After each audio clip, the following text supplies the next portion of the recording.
Hello बच्चों, let's see this question.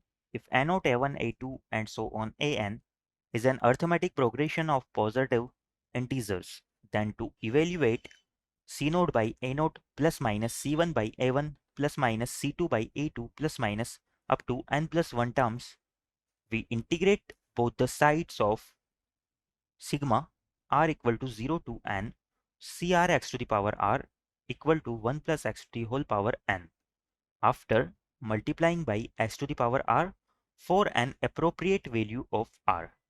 Now 3c0 plus 3 square by 2c1 plus 3 cube by 3c2 plus and so on up to n plus 1 terms equals option A 1 by n plus 1 4 to the power n plus 1 minus 1, option B n by n plus 3 into 4 to the power n plus 1 plus 1, option C 1 by n plus 2 into 4 to the power n plus 1 minus 1 and option D 1 by n plus 1 into 4 to the power n plus 1 plus 1. बच्चों इस question में हमें इस given expression की value को find out करना है. 3c1 plus 3 square by 2c1 plus 3 cube by 3c2 and up to n plus 1 terms. और इसका प्रोसीजर हमें यहाँ पर इस फॉर्म में एक्सप्लेन किया हुआ है. तो इस क्वेश्चन पे प्रोसीड करने से पहले हम इससे रिलेटेड हमारा की कंसेप्ट देख लेते हैं.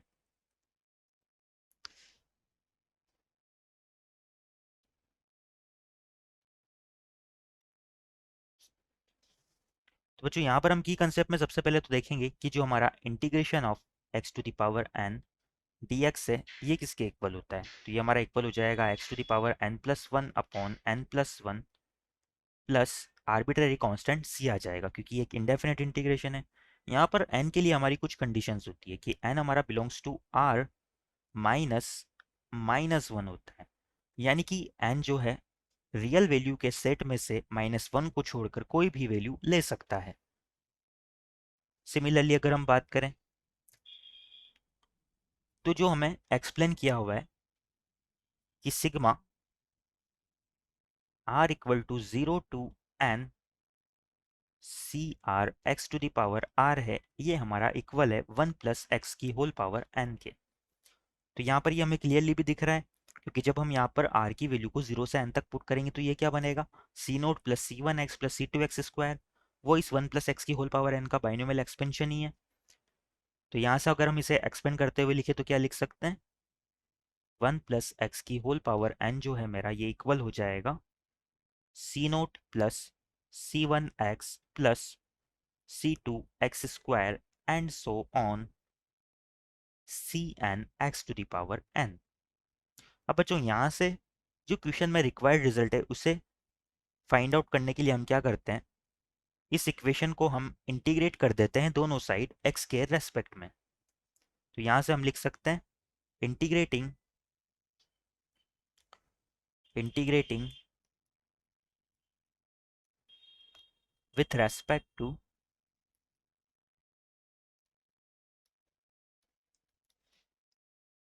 integrating with respect to x both sides integrating with respect to x both side from limit 0 to x. तो यहाँ से लिमिट 0 से x के बीच में हम दोनों साइड में इंटीग्रेट कर देते हैं. तो LHS वाला पार्ट तो हमारा क्या हो जाएगा यहाँ से LHS वाले पार्ट में हो जाएगा हमारा इंटीग्रेशन ऑफ 1 प्लस एक्स की whole power n dx. RHS की बात करें यहाँ पर लिमिट भी हमने मेंशन की हुई है तो ये हो जाएगी 0 से x. RHS की बात करें तो यहाँ पर भी इंटीग्रेशन 0 से x लिमिट के अंदर हो जाएगा और यहाँ पर बनेगा C note plus C one x plus C two x square and so on C n x to the power n d x.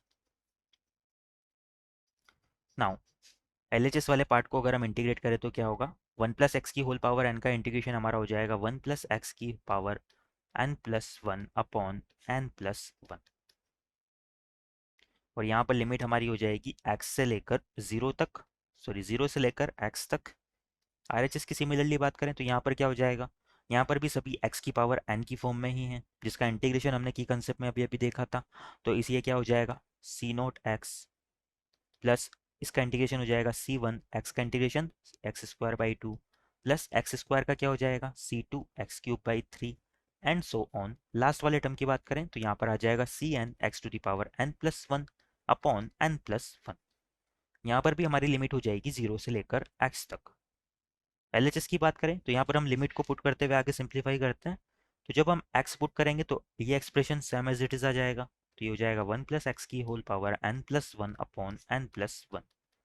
जब 0 पुट करेंगे तो x की जगह 0 आ जाएगा, तो ये बनेगा 1 की पावर n + 1 जो कि 1 के ही इक्वल है। तो यहाँ पर क्या बन जाएगा फाइनली, -1 अपॉन n + 1। आरएचएस की बात करें तो यहाँ पर जब हम 0 लिमिट पुट करेंगे तो सारे टर्म्स हमारे 0 हो जाएंगे, क्योंकि यहाँ पर x की पावर की फॉर्म में है।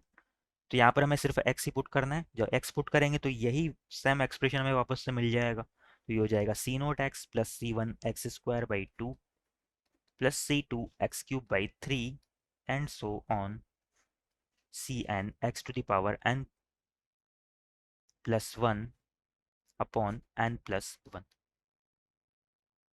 नाउ क्वेश्चन पे एक बार हम प्रोसीड करते हैं। तो क्वेश्चन में हमें फाइंड आउट करना है 3c0 plus 3² 2c1 plus 3³ 3c2, यानी कि सभी में हमारी 3 की पावर की टर्म में आ रहा है।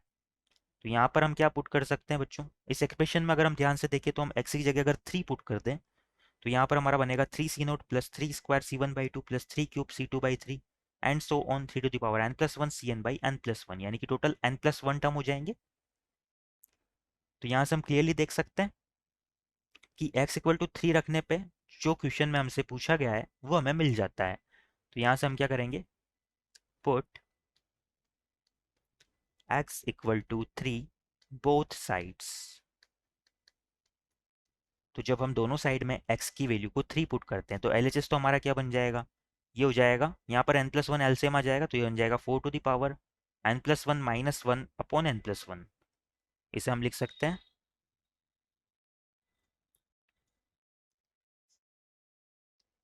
मैं क्या करता हूँ RHS वाले टर्म को पहले लिख लेता हूँ। तो ये हो जाएगा 3c0 plus 3² c1/2 plus 3³ c2/3 plus 3 to the power 4 c3/4 and so on up to n+1 terms. RHS की बात करें तो ये हमारा क्या हो जाएगा, ये हो जाएगा 4 to the power n+1 -1 upon n+1। और यही हमारा इस क्वेश्चन के रिगार्डिंग फाइनल आंसर भी हो जाएगा। एक बार हमारे ऑप्शंस देख लेते हैं हम। तो यहाँ से अगर हम ऑप्शंस की बात करें तो इस क्वेश्चन के रिगार्डिंग हमारा option 1 4 to the power n+1 -1 upon n+1 ये करेक्ट हो जाएगा, यानी कि हमारा फाइनल आंसर क्या हो जाएगा, our final answer is option A. I hope you understand it well. Best of luck.